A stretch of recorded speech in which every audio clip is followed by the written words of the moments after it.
Okay, today's speech is on persuasion, and the topic which I chose is on racism. Pause. Go. A prevalent issue in America, which has been a major obstacle, is that of racism.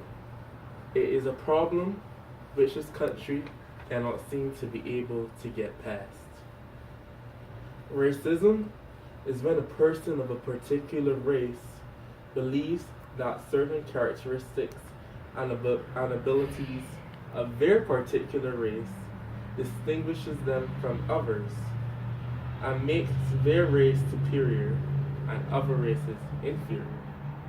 Racism causes problems such as prejudice, discrimination, and antagonism amongst human beings.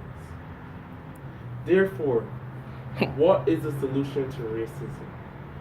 How can it be resolved? As a matter of fact, can it be resolved? What makes it so hard for us as people to be able to get along with each other? Is it because our skin color is different? Or our hair type is also different? Or because some persons' nostrils are wider apart than others? Or is it simply because some of us have significantly fuller lips? These are all frivolous things. The act of racism still being practiced by many Americans in 2016 is an outright shame, and one which we ought to do something about. America is the most diverse country in the entire world. A country made up of immigrants. And if this is so, it should be no surprise that with immigrants comes along persons of different ethnicities and races. This is nothing to be ashamed of. This is something which we should all be proud of. A solution is we need to look inwardly in ourselves as individuals and really ask, what is it that causes some of us to have bad feelings towards others of a particular race? Slavery in America created the biggest divide among races in our country that has ever been seen. It created such a huge divide that many African Americans today still have hostile feelings towards Caucasians because of what their ancestors experienced during the time of slavery. Even though slavery has ended almost 200 years ago. On the flip side, many whites, especially those ages 60 and onward, still have feelings of superiority towards blacks because they have lived through the times where they had certain privileges and blacks did not. Times where blacks were commonly referred to as niggers and dirty. These times I am referring to are prior to the Civil Rights Movement. Times when whites were on the top, and blacks were at the bottom.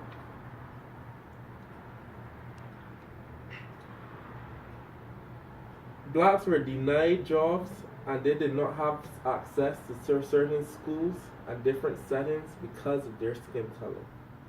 Even though persons such as Martin Luther King, Jose Williams, and the Civil Rights Movement as a whole made it tremendously better for blacks, it has still left memories in the minds of whites of how they once saw blacks. And it is hard for them to still see blacks now as equals. This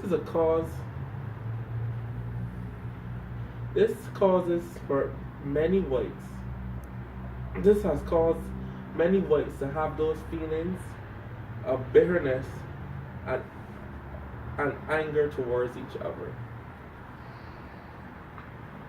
This causes for persons the need to sit down and genuinely discuss their feelings. They may be surprised at how much they have in common, as their similarities more than likely outweighs their differences, once they can take race out of the equation. Secondly, Nelson Mandela has a quote, a famous quote. It states, "No one is born hating another person because of the color of his skin, or his background, or his religion. People must learn to hate, and if they can learn to hate, they can be taught to love. For love comes more naturally to the human heart than its opposite." This is the best solution, as if this man who experienced so much racism, so much hate, found it within himself to forgive his oppressors and exhibit love towards them, then we can as well.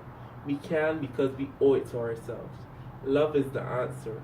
Love is key. Recently, I did some campaigning for a candidate who ran in the local elections. And by going door to door, it showed me how much of a melting pot America is for diversity. It was amazing how I found a South African, an Arab, and a Bosnian, all on the same street. This is something that should intrigue us. We should go to our neighbors, reach out, put our arms around them, and embrace each other. Show them that love which doesn't falter.